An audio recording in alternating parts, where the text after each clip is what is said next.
lady. That's how guys lose their jobs, not collecting fares. I'm sorry. I guess I'm a little excited. Thank you, lady.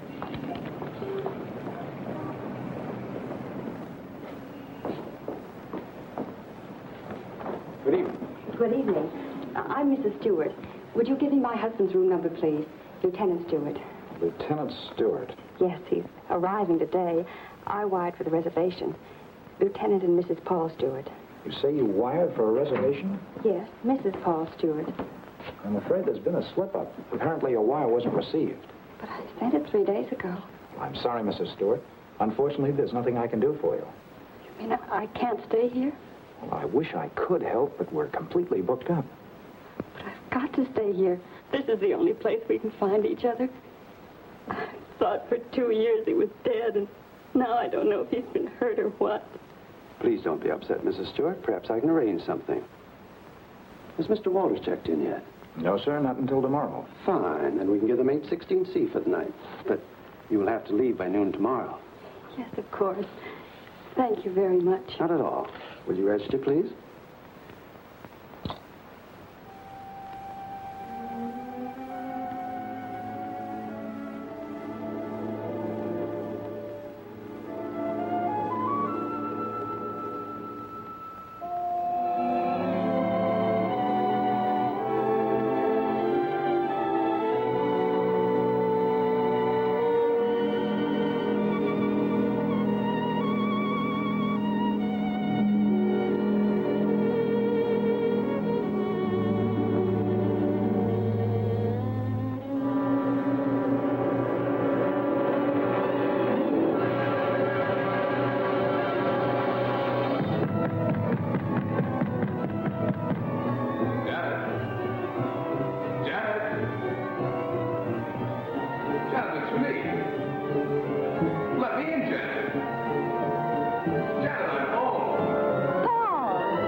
Hello, this is Mrs. Stewart. Did my husband come in? No, thank you.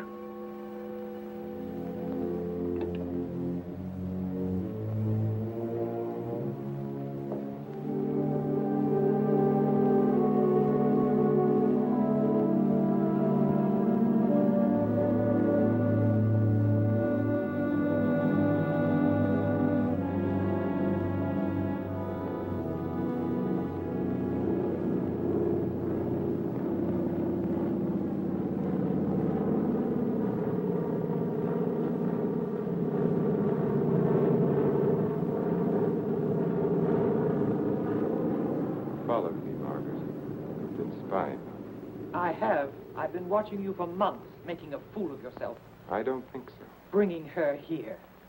Elaine was just about to leave. I didn't interrupt too soon?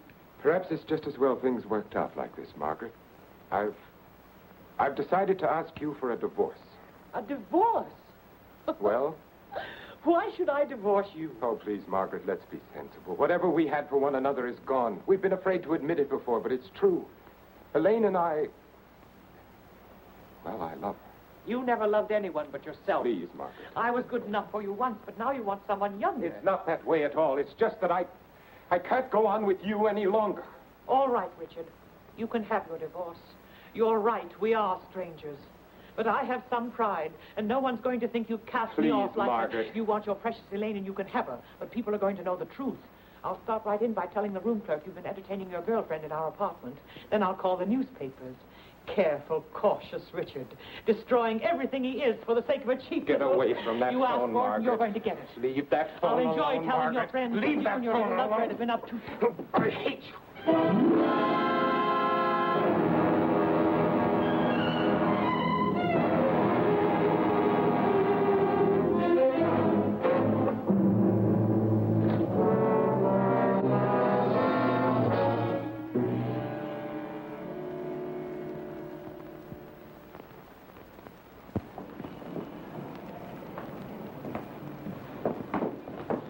Good morning. Good morning, sir. I'm Lieutenant Stewart. Oh, yes, Lieutenant. We've been expecting you. Your wife's certainly going to be glad to see you, sir. Well, Mr. Blake, this is Lieutenant Stewart. Mr. Blake's our manager. Lieutenant, you really had us worried. I'm glad you finally got here. For a while, I wasn't sure we'd make it. The weatherman threw the book at us. Well, you're in for a real welcome. 816C, boy. Oh, that's all right. I'd kind of like to surprise her. Very well, sir. Thanks.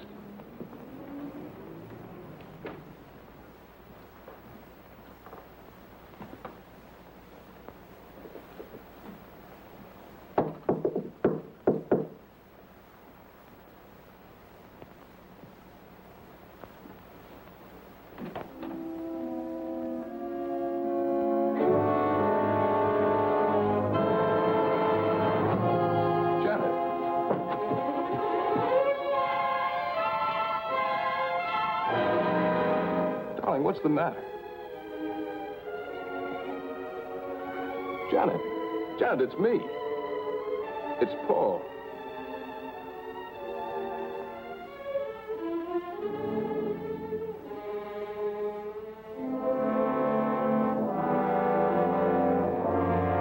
Janet.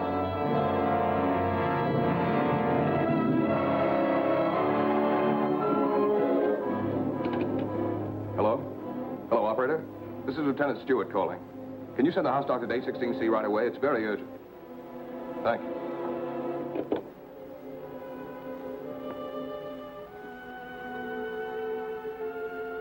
Well?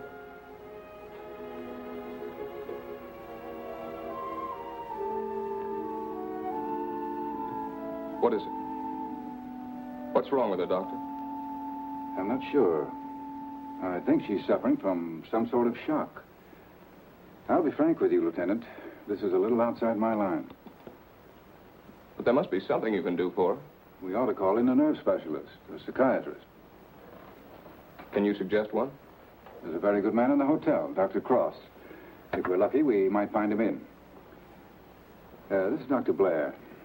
Will you see if Dr. Cross is in for me? Thanks. Cross has had a lot of experience with this sort of thing. I'm all right for a broken arm or an old-fashioned hangover. But when it comes to the mind, well... hello, Dr. Cross. This is Blair in the hotel. How are you? Say, I've run into something that's right up your alley. One of the guests here's had some sort of shock. No, I don't know what caused it. Oh, would you? Well, that's mighty nice of you. Thanks, Doctor. 816C. He'll be right with us. She was so alive when I saw her last. I can't quite believe this. Better snap out of it, Lieutenant. I don't want another patient. Dr. Cross is one of the best men in this part of the country. I'm very happy that he's going to have a look at it. I don't get it. What could have brought it on? I wish I could tell you. The mind's a strange instrument. What affects me may not bother you in the slightest. The workings of the mind depend on so many things inside as well as outside.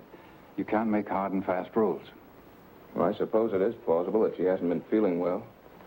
Worrying about me, not knowing whether I was dead or alive. Then coming here and not finding me. That'll be Dr. Cross.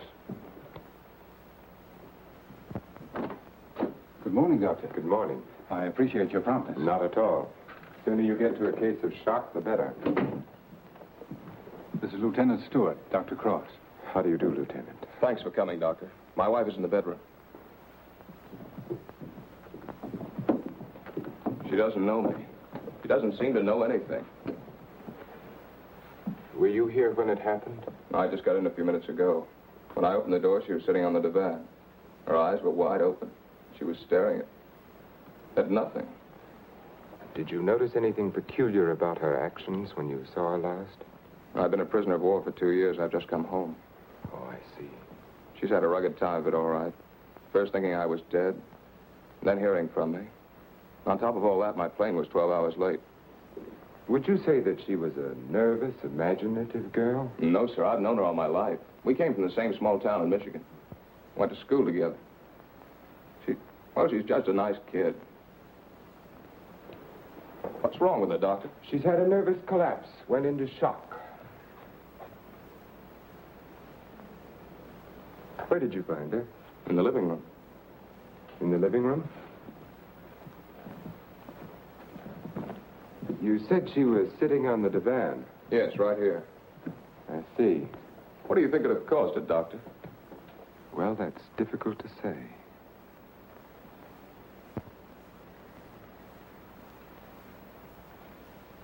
You have no idea how long she might have been sitting there.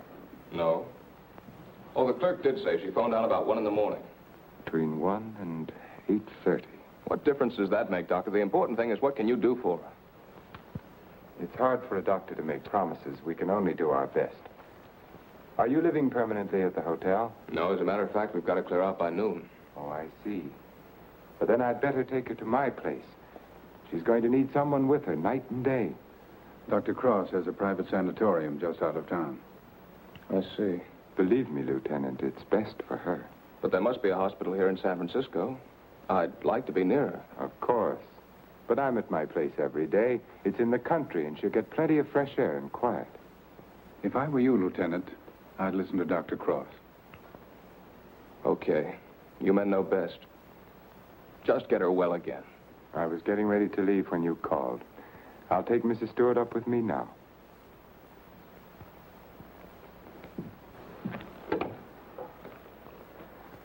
Hello, this is Dr. Cross. Will you get my office, please? I'm going along with her, Doctor. I'd rather you waited, Lieutenant, until I've been able to give her a thorough examination. It's quite possible your presence may excite her and do her more harm than good. It's just that it's been so long since I've seen her. Why don't you drive up with me tomorrow? Miss Jordan, will you call the hospital and tell Miss Hatfield to have a room ready for a new patient? We'll be there shortly. Yes, that's right. You pick us up at the hotel. Right. You'd better pack a bag for your wife, Lieutenant. Thanks, Doctor.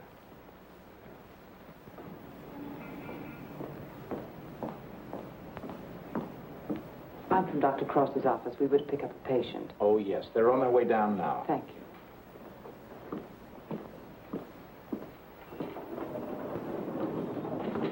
Your car's waiting, Doctor. Thank you. This is Miss Jordan from my office, Lieutenant Stewart. How do you do, Lieutenant? Mrs. Stewart has had a nervous collapse. What a shame. Don't you worry, Lieutenant. We'll soon have her well again. You'll call for me in the morning, right? Yes, I'll pick you up at 11:30.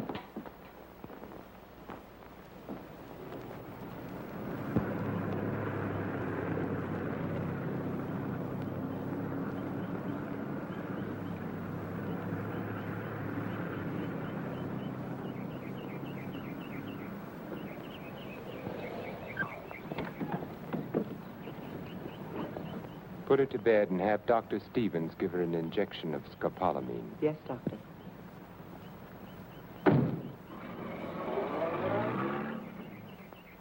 Miss Hatfield, Good morning, Doctor. your patient is coming in at the ambulance entrance. You have a room ready? Yes, I have, sir. Thank you.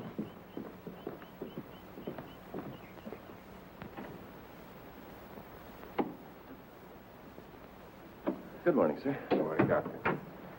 How is she? Quite relaxed, sir. What's your trouble? Amnesia shock. She's had her injection. Yes, she's ready to talk now. Thank you.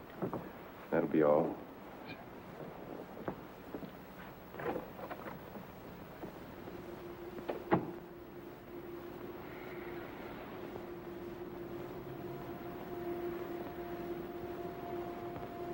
I'm Dr. Cross, Mrs. Stewart.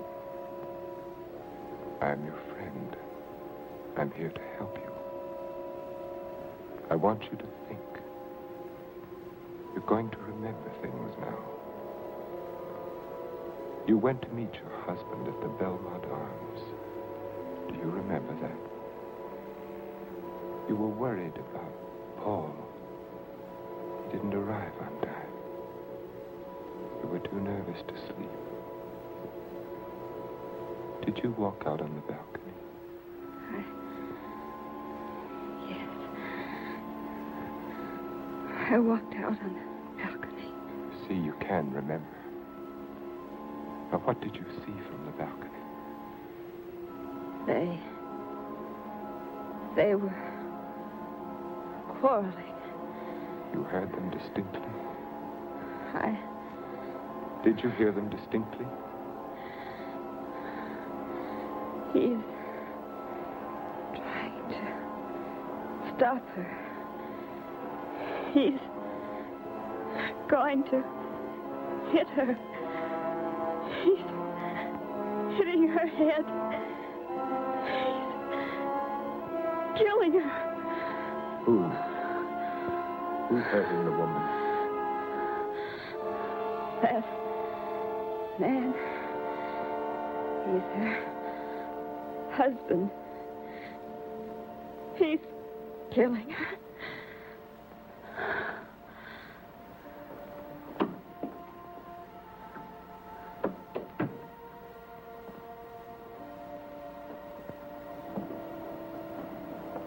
Well? She knows, Elaine. She remembers. Her room was opposite my apartment. She walked out on the balcony. She heard everything.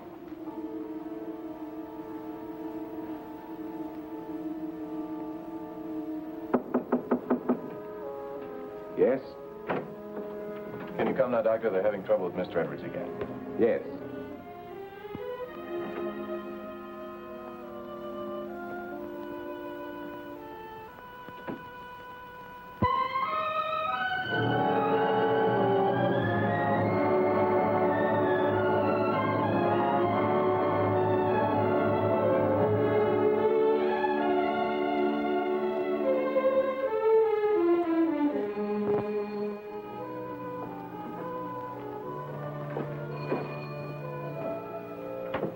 Darling, I didn't think you'd ever get here.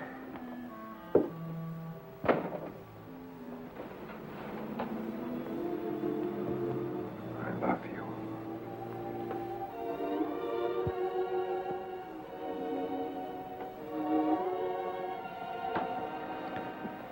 You've got a headache.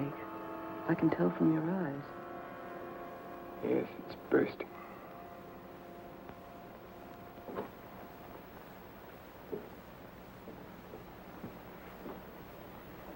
You did it? Yes. Yes, I did it. It was horrible, Elaine. I had the porter take the trunk down.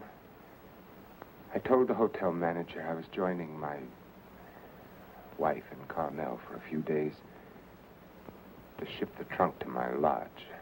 No one knew she was in town last night? No, she came up the back way. She wanted to surprise us, remember? You're not sorry. Are you? I wish I'd called the police. I lost my head. I didn't mean to kill her. There was no premeditation. But now I've concealed her body. I've shipped the trunk to my lodge. And you know as well as I do there's only one answer for that. I shouldn't have listened to you, Elaine. Think, darling. What would have happened if you'd called the police? Manslaughter means 20 years. What would that have done to you, to us? I don't know. Would you have wanted it that way? Now no one knows. We're safe. You're forgetting Janet Stewart, aren't you? She knows. What if she talks? I haven't forgotten her. She can't tell what she's seen as long as she's in this condition, can she? Shock will wear off in a couple of weeks at the most. It'll wear off if you let it, Dick. Elaine, I'm a doctor. She'll talk only if you let her. You mean too much to me. It's the only way out, Dick. It's the one and only way out for us. I don't know, Elaine. I've got to think.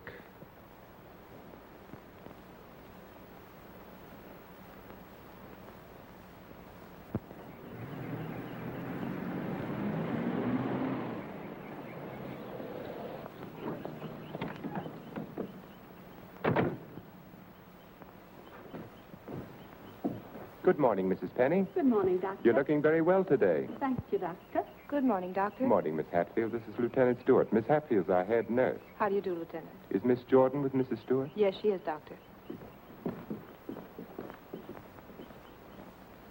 Good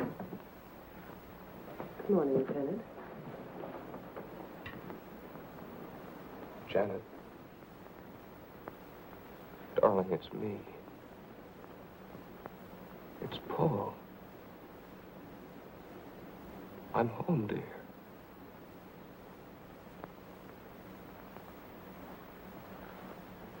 She's worse. Not really. She was restless, and we gave her a sedative. You've got to be patient, Lieutenant. It's going to take time. And you must try to stop thinking of your wife as she was. You see, when you were reported killed, she had a terrible time adjusting herself, but she did. Then when the news came that you were alive and on your way home, it was hard for her subconscious to accept that because the first adjustment had been so difficult. Then, of course, when your plane was late, she thought she'd been tricked, that you'd never sent that wire. Don't try and let me off easily, Doctor. Give it to me straight. Tell me, can you help her? That's a very difficult question to answer. Sit down, Lieutenant. The mind is a delicate, fragile thing. It's almost as intangible as faith. And that's what you're going to need. A lot of faith in yourself and in your wife and in me. Please don't think I haven't faith in you, Doctor, because I have. But yesterday, after you left with Janet, I needed someone to talk to. Of course. So I went to the Army hospital and I talked with some of the doctors. I told them Janet was in your care. They said that I couldn't find a better man. But, well, you know how it is. I figured that maybe two minds might be better than one. And I asked if another opinion mightn't help. Well, that's perfectly understandable. If you want a consultant, by all means, bring one in.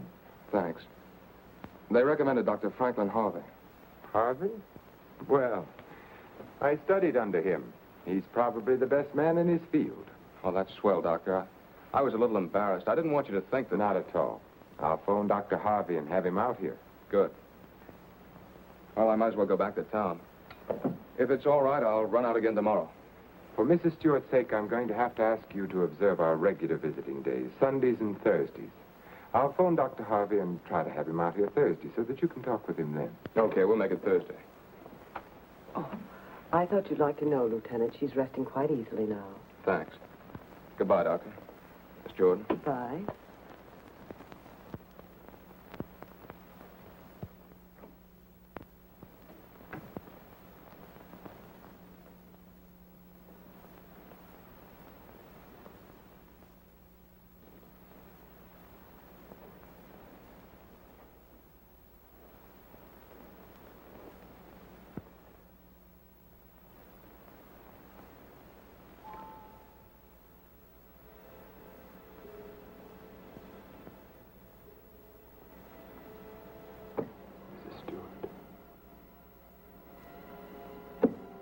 Stewart. You're going out on that balcony again, Mrs. Stewart. You're looking into the other apartment. You're listening to the argument. Do you remember what happened to the woman? He's hitting her. He's hitting her with the candlestick. And now he's hitting you. Oh. Hitting you with the candlestick. Hitting your head again and again. Hurting my head. The candlestick killing you. Soon you won't be able to remember anything. You can't hear the sound now. You can't hear anything. You can't hear. You can't remember. You can't remember. You can't remember. Edward's condition is deteriorating rapidly. If this continues, we will have to take steps to put him in a more suitable institution. She's exhausted. You haven't got far to go. Lane, do you think you could manage it here alone for the weekend? Certainly. Why? The trunk should be there tomorrow. I've been wondering. There are no servants at the lodge. What'll happen when the trunk is delivered and there's no one to receive it? Nothing. They'll just leave it on the back porch. When are you leaving? Tomorrow. Dr. Harvey's due here this afternoon. Harvey? Coming here for what? Stewart requested a consultation. You're not going to let him examine her. Of course. How would it have looked if I'd said no? But he might discover something. He has no reason to be suspicious. You can't risk it. I won't let you. I know what I'm doing, Elaine. Darling, you're not thinking clearly. I've never seen things so clearly before in my whole life.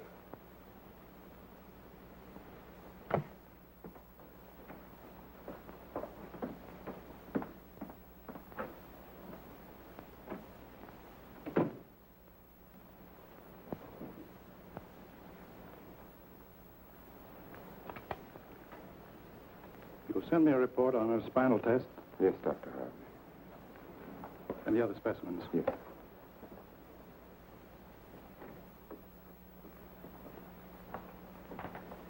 You know, Richard, I'm not sure I completely agree this was all brought on by her husband's late arrival. That was a contributing circumstance. I feel there may have been something else. Well, that's always possible, of course, sir. But I found no evidence of it. Just speculation. Will you have a cigar, sir? Yes, thank you. Let's continue the present treatment and see how she comes along. Yes. I notice, Richard, you've been giving her sedatives. Yes, I have. She's been pretty difficult at times. I'd go easy on them. If she's under sedation, there's no way of knowing when she comes back to normal. No, I'd planned to take her off them within the next 24 hours. Fine. By the way, how's Margaret? I'm joining her at the lodge. Give her my regards when you see her. I will, thank you, sir. Well, I'd better talk with the young man. Sometimes I wonder which are more difficult, patients or their families.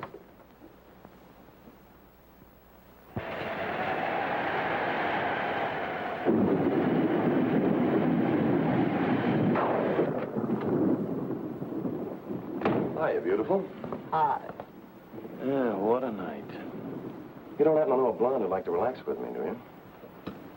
That's what I thought you'd say. Coffee? Please. And poor Edward's e-storms don't do him any good. He kept ducking into his closet and slamming the door after him. Finally had to lock it. How's your patient? All right, I guess.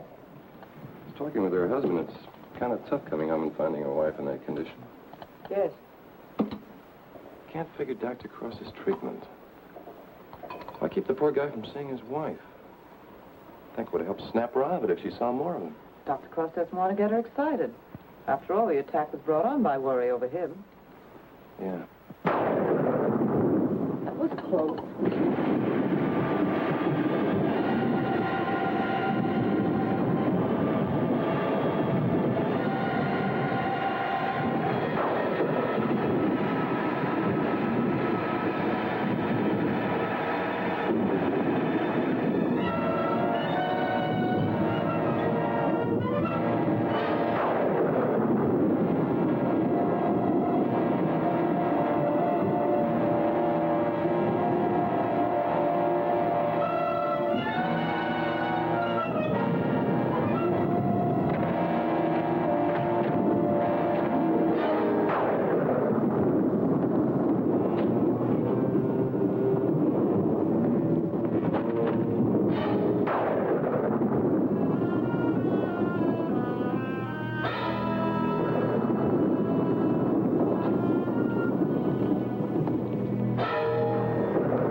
time to turn in. So you better tuck your patient in bed and get a good night's sleep. Yes, I should be up there now.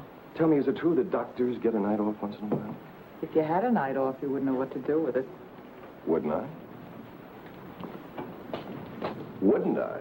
Good night, Doctor. Good night.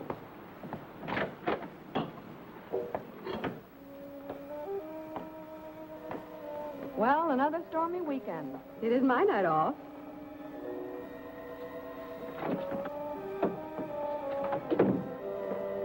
Well, anyway, the rain will help Jane on her day off.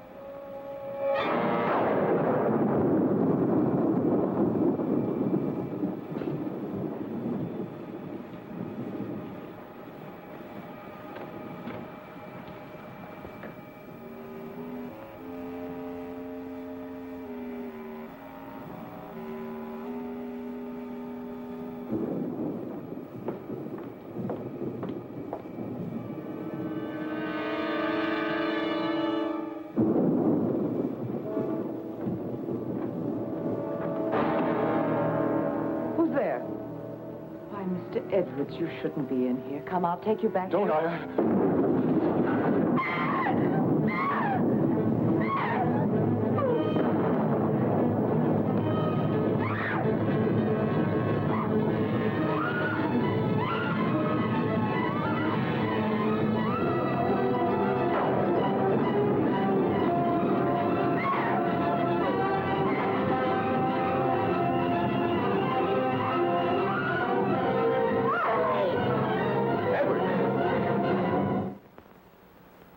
Don't be afraid. We won't let the storm hurt you. You're coming back to your room, aren't you, Mr. Edwards? Aren't you, Mr. Edwards?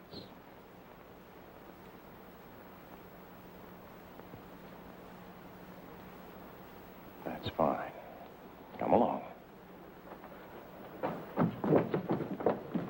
Take care of him, Frank. Yes, Doctor. Come along, sir. Are you all right, Elaine? Yes. There, Mrs. Stewart, it's all over. Oh, he killed her. He hit her on the head and he killed her. Her husband killed her.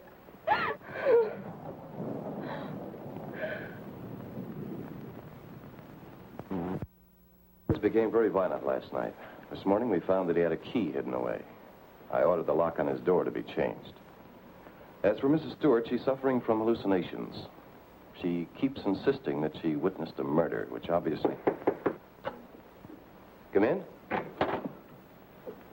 Oh, hello, Lieutenant. They told me I'd find you here. I hope I'm not interrupting. Not at all. It's kind of rough, isn't it? Yeah. She's out of her head. She's got a crazy idea she saw a murder. What am I going to do? You're going to sit tight. She's in good hands. So they keep telling me, but... Oh, she's getting worse. Now, I'm thinking of taking her back to San Francisco, to a hospital there. I wouldn't do that if I were you, Lieutenant. Dr. Cross is tops, you know that. You brought Harvey in to consult. You can't do any better than that. But I can't just sit around and watch her get worse. I've got to do something. Lieutenant, I wouldn't try to kid you for the world. So far, we've tried to snap her out of it with quiet and rest and simple foods. Well, there are a dozen other things we can do. Electric therapy, insulin shock. Insulin shock.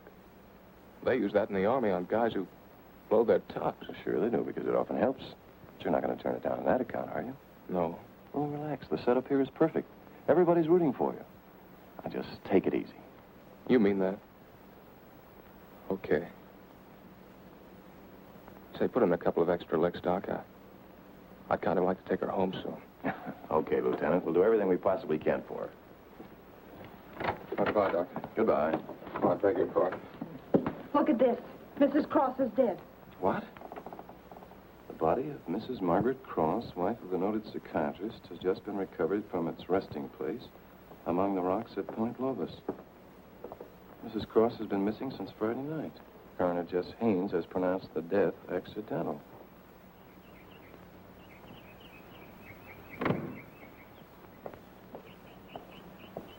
Good morning, Doctor. You have our deepest sympathy. Thank you.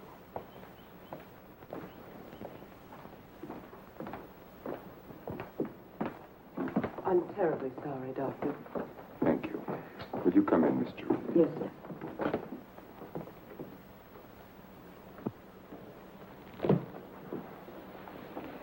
You're the perfect picture of a heartbroken husband. Am I? I've missed you. Driving back, there was time to think. I got to thinking about you. I asked myself, is she worth what I've done? Well?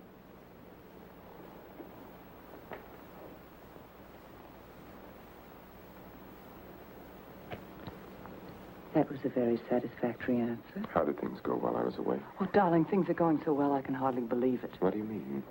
Mr. Edwards got out during the storm. He went into a room. What? He went after me. I struggled with him. She woke up and confused Mr. Edwards with you. She was thrown back into that night at the hotel.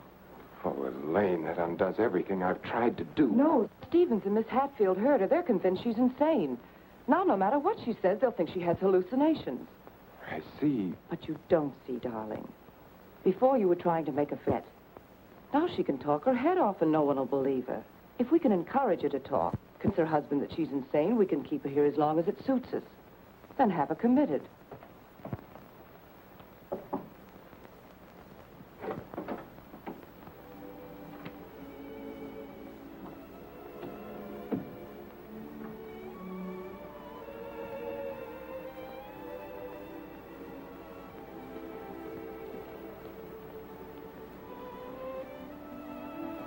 Darling. Janet, darling. It's me. Wake up. I'm here, dear.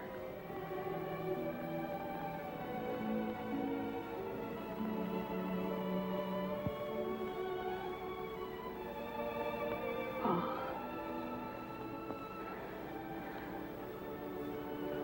I've waited all night for you, darling.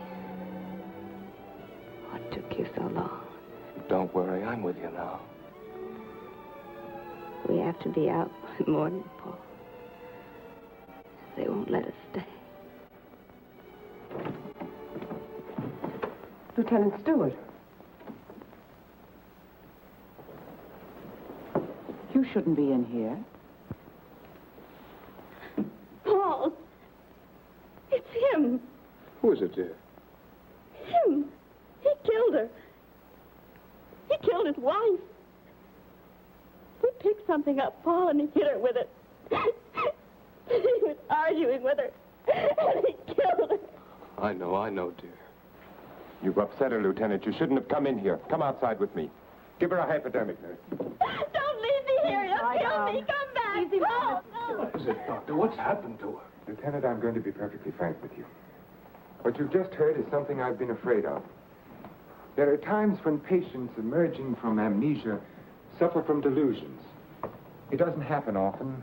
I'd hoped it wouldn't happen in her case, but you heard her yourself. But why? Well, that's hard to explain. But if you come with me, I think I might be able to clarify it for you.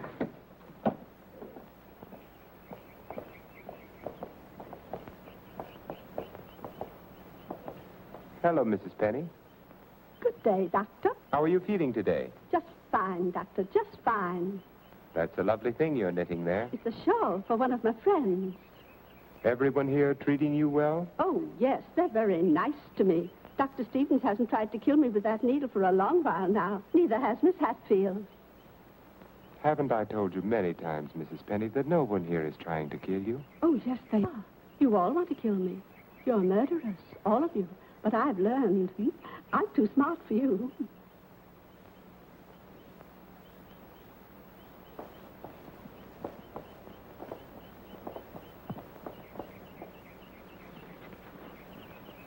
What you've just heard, Lieutenant, for the second time, is the typical attitude of many of our patients towards the hospital staff.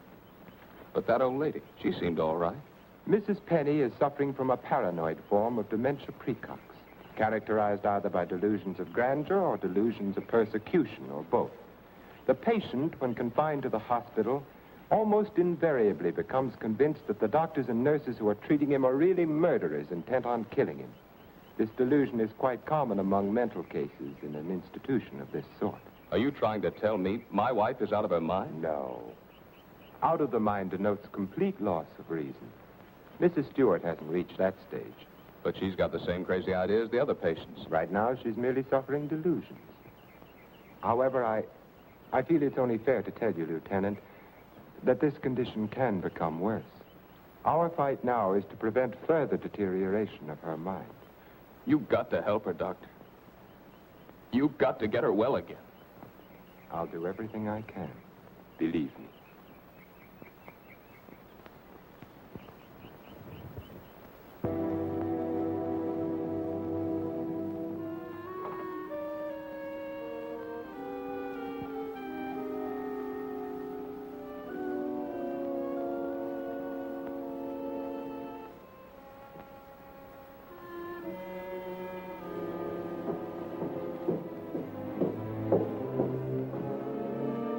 Come now, Mrs. Stewart, you shouldn't be out of bed.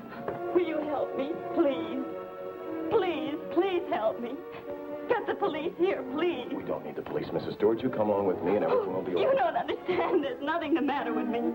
I want the police.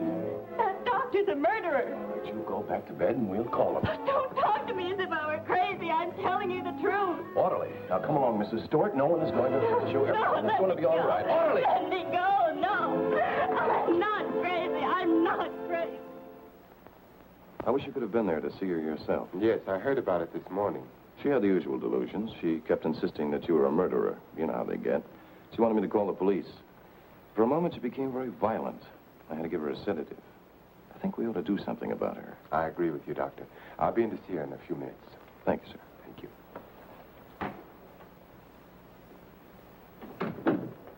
There, you see? Everything worked out just as we planned. Yes. Well, smile, darling. It's fallen right in our lap. You don't seem particularly pleased. I am. Of course I am, Elaine. But what are you going to do? I'm going to try to find something that will convince her that she's insane. You'd better get back to her now, darling. I'll be over in a few minutes. Right.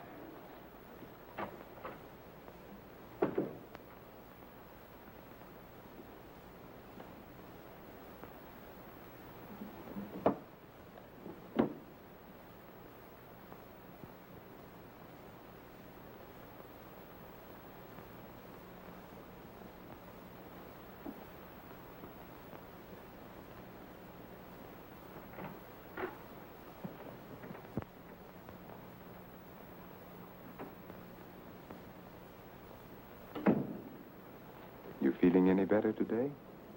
I'm all right. There's nothing the matter with me. Miss Jordan tells me that you're still talking about some woman I'm supposed to have killed. I've asked you to stop thinking about such things, Mrs. Stewart. But it was your own wife. If I can prove to you that you couldn't have seen me kill my wife, would you believe that this is a delusion you've been suffering from? You were arguing with her about a divorce.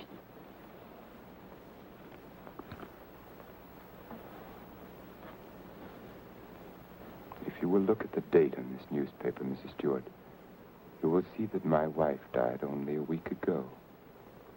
You've been a patient here for over 3 weeks now. 3 weeks? That's right. So you see, this has all been a very vivid dream. You must fight these dreams, Mrs. Stewart, or they're going to become worse, and we don't want that to happen. My mind is all right. It's not all right, Mrs. Stewart. Your mind is sick, and it's getting worse. My mind is all right. You wouldn't want your husband to see you in that condition, would you? He doesn't even want to see you when you're like this. You're losing your mind, Mrs. Stewart. No. Losing your mind.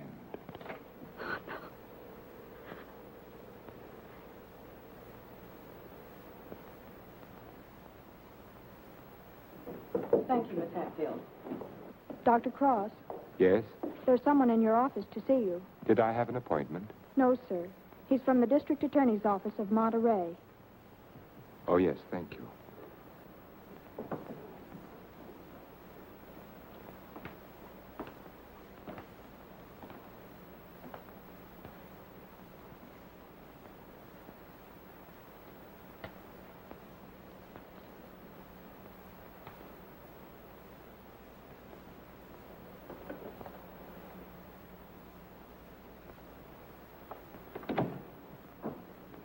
Dr. Cross?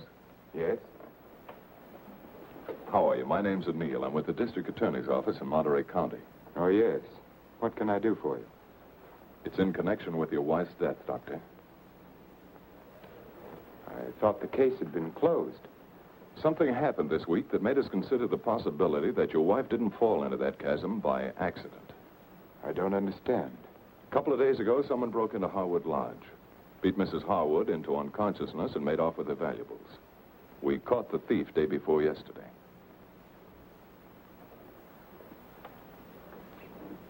But what has that to do with Mrs. Cross's death? It may not have anything to do with it. It occurred to us that since the lodge was so close to your place, the man who clubbed Mrs. Harwood may have paid a visit to your wife. You've lived around Point Lobos for nearly 10 years. Mrs. Cross spent much of her time there. She must have known those cliffs pretty well, even at night. Yes. I'd hate to think that I'm not saying it was murder, Doctor. I'm just checking. Of course. I'll do everything I can to help you. I knew you'd feel that way about it. Have you checked your place to see if anything was missing? I'm sure there isn't, or I'd have noticed it. If it's all right with you, Doctor, we'd like to have Mrs. Cross's body exhumed. But the coroner said... It was only a routine examination. Well, I don't know as that's necessary, Mr. O'Neill. You've got your man. All we've got is a drunken old tramp who clubbed Mrs. Harwood and stole a little money and jewelry. We can't know about Mrs. Cross unless the body's exhumed. But it seems almost sacrilegious. Hasn't she been through enough? Haven't I? I'd hope you'd be more understanding, Doctor. Naturally, we'll get a court order, but it would be much simpler if you... If this tramp killed your wife, you want to see him punished, don't you? Of course. Then you can't conscientiously object to the exhumation. No. No, Mr. O'Neill, I can't. If the man is guilty, he must be punished, of course. Thank you, Doctor. You'll hear from me one way or the other within the next few days. Thank you for your cooperation.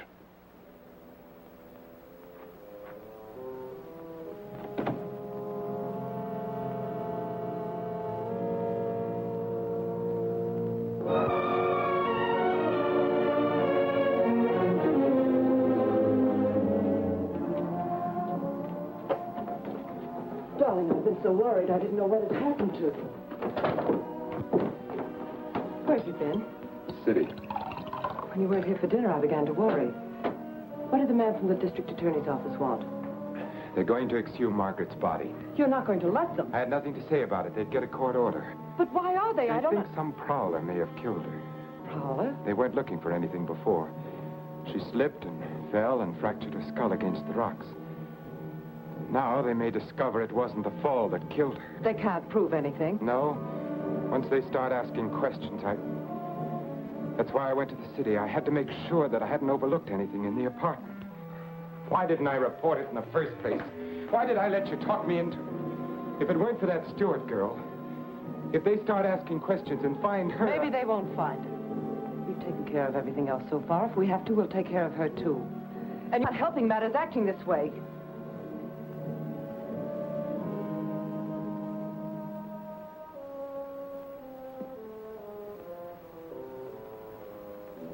If a man wanted to, if he had courage, he could get rid of her and no one would ever know. Doctor has an advantage. I could give her insulin shock treatment. Shock treatment's indicated in a case like hers. I could give her 4 injections. Then with the last one, an overdose. No one would ever know the difference. Then we'd be safe. No matter what the district attorney's office found, we'd be safe. They'd have nothing on us, Richard. We could get married then. You'd be yourself again, Richard. We'd find peace and quiet here, just the two of us. You don't think I'd do it, do you? Why not? Is her life more important than ours? I've had enough. Look, Elaine, I can't go on like this. Things keep piling up. First it was Margaret, and then tricking that child so that she'd forget. Then convincing her that she was insane. There's a limit beyond which even I can't go.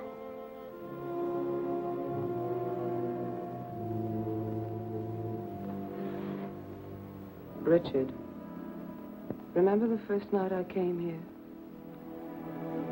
Remember?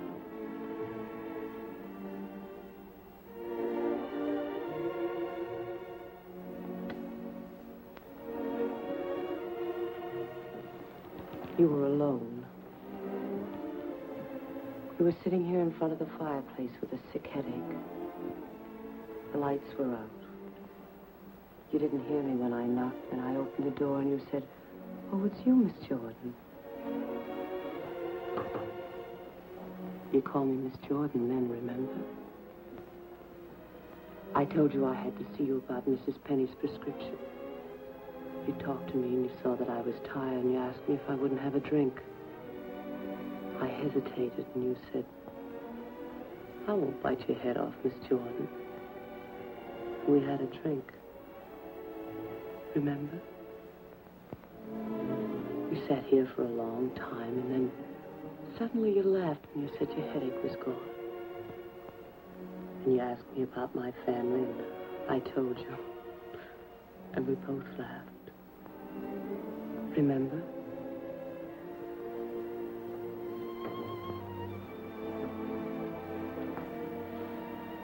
Then you took me in your arms. I know you remember that. I won't do it, Lily. I won't do it. Just a minute, I'm coming.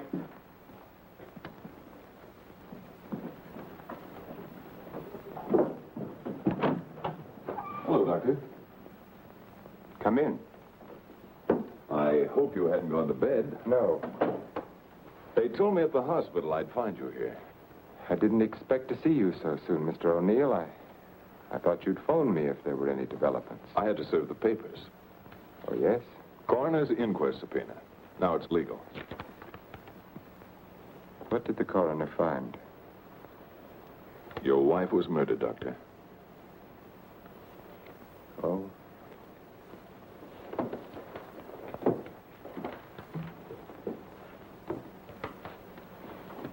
Are you sure? Yes, sir. Sit down, Mr. O'Neill.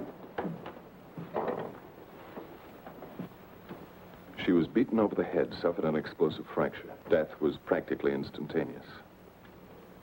This prowler you told me about, you think he did it? It seems so. He clubbed Mrs. Harwood. Your wife went out the same way. A pattern. Killers usually follow a pattern. You don't know how she was killed? I mean, the weapon? She was struck with a candlestick. A candlestick? Are you sure? A heavy silver one. How can you know? Microscope. There were particles of silver in the wound. They told us it was a silver object. There were bits of wax mixed in with the silver. They told us it was a candlestick. Must have been a heavy candlestick to have done the damage.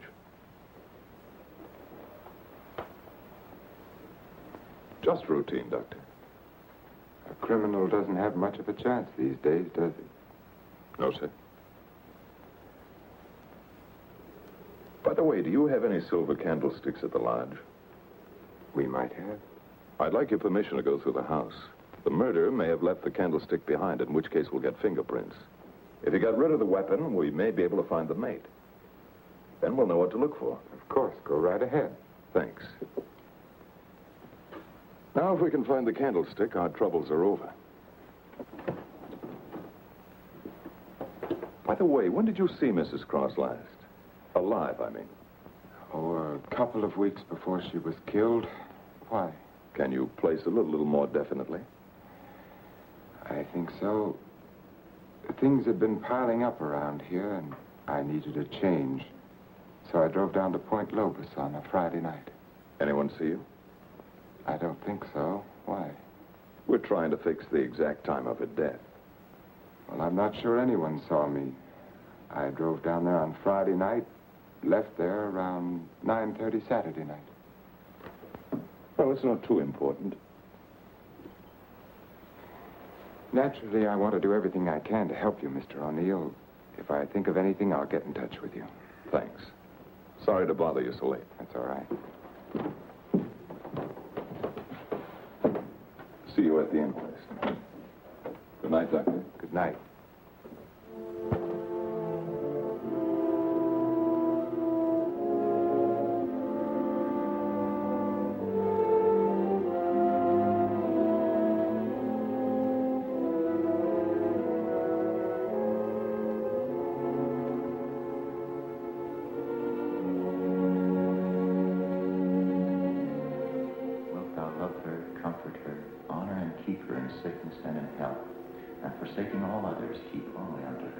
long she books shall live. I will. What's the matter, Richard? You haven't been yourself lately. Something on your mind? Darling, what's happening with us? Richard, I must speak to you. People are talking about you and that nurse, Miss Jordan. How do you like my hair, Richard? Of course, I've had it dyed. Everyone says it makes me look years younger. I could give her 4 injections. Then with the last one, an overdose.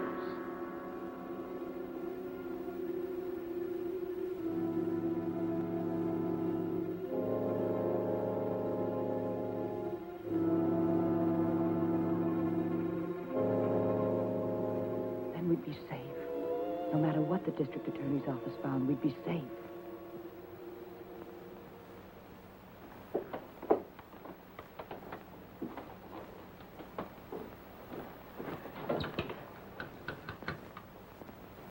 Get me Lieutenant Stewart, please.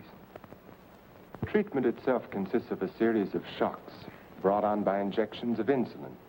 The dosage and the degree of shock is gradually increased until we've reached what we feel is the limit the patient's system can stand. Well, if you do give Janet this insulin, how certain can you be that it'll help her? I'm neither a miracle man nor a prophet, Lieutenant. If medicine were an exact science and not an art, I might be able to tell you. But you think there's a chance? Yes, I do. I have seen it work in the Army. All right, Doctor, go ahead and try it. Fine. We'll begin the treatment tomorrow morning.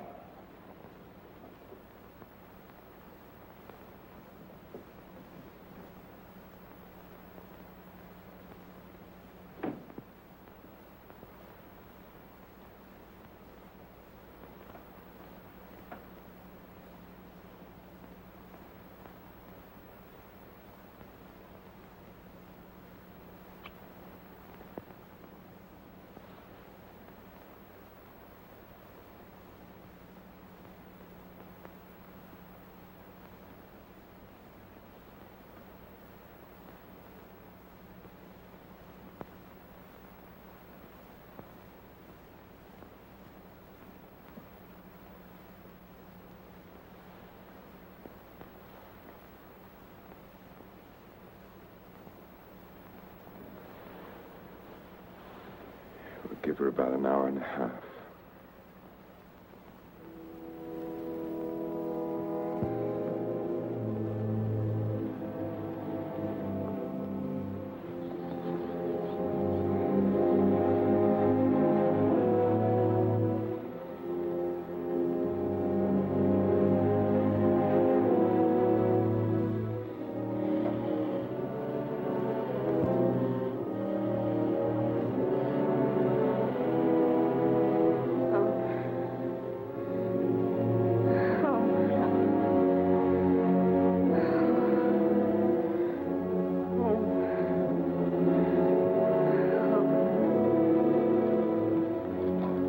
Watch her.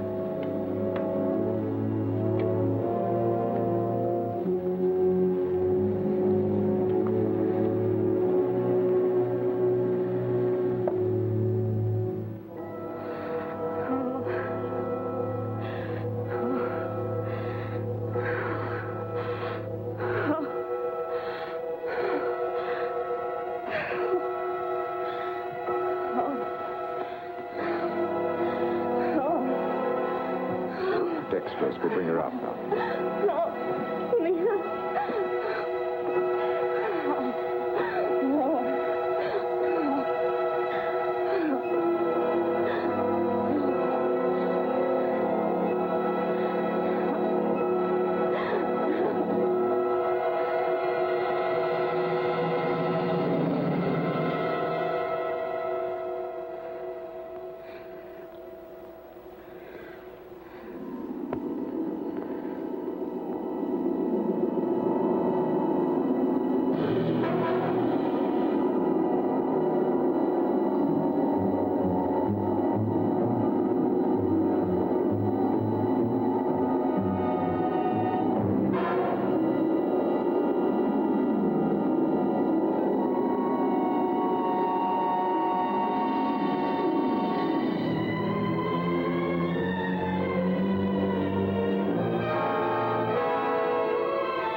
Dr. Harvey in? Yes, he's in. Do you have an appointment?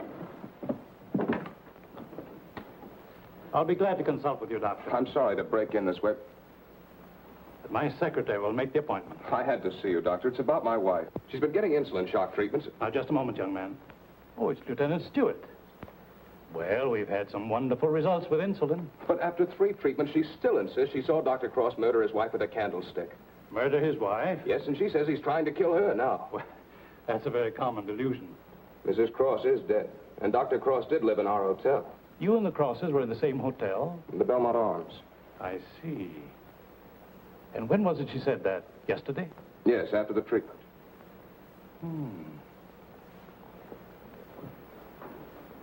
You realize it's hard to make generalizations. But as a rule, the patient is completely normal immediately after insulin shock.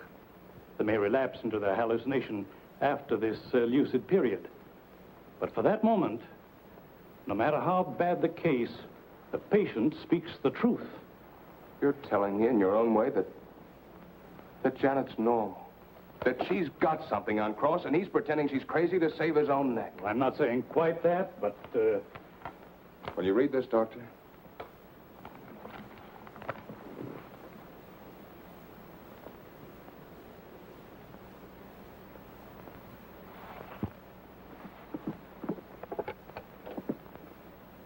Get Dr. Cross at his sanatorium, please. It seems inconceivable. Hello, Dr. Cross. I'm sorry, Dr. Harvey. Dr. Cross is with Mrs. Stewart. No, sir, this is Dr. Stevens' day off. I see. Thank you. Well, Lieutenant, I think a trip is in order.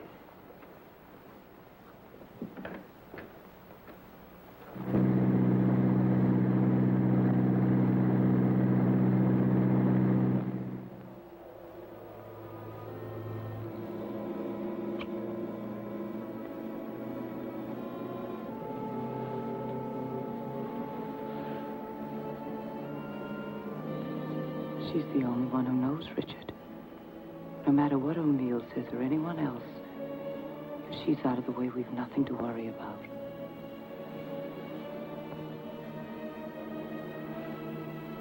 They can hint and guess all they want, but without her, they have nothing.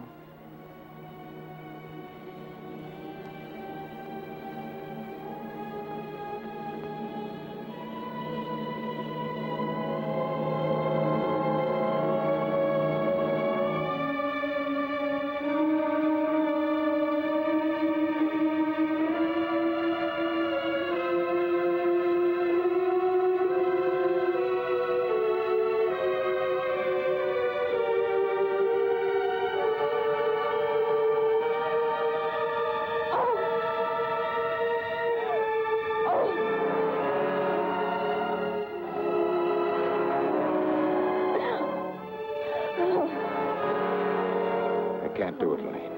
Dexterous. I've got to bring her out. No. No, you can't. Dick, you can't. Dexterous, Elaine. I've got to save her. I've got You to. can. I won't let you. We've got to go through with this. Don't you understand? I can't go through with it. Her life or ours. No one will ever know. Elaine. Richard, listen to me. Let go of her. Richard, I love you. Let go. Richard!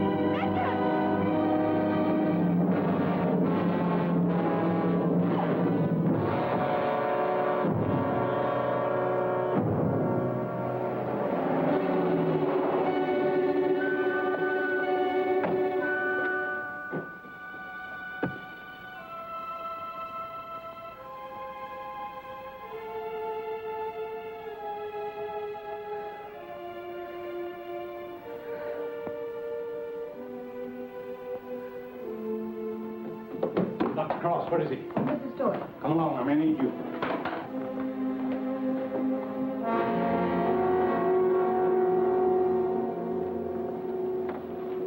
Adrenaline, quickly.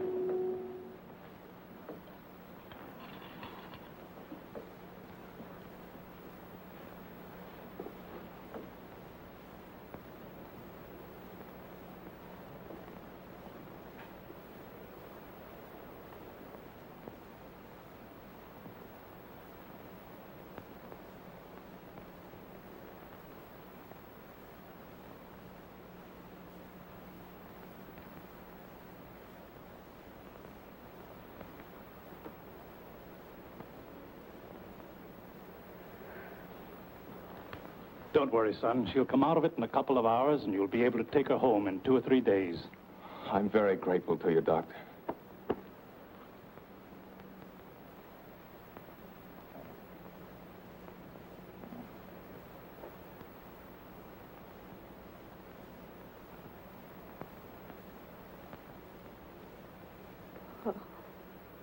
Oh, Janet, darling. September 13th. In the case of Janet Stewart. I gave her insulin shock again today, for the 4th time.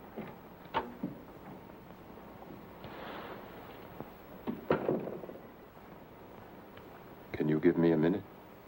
Thank you.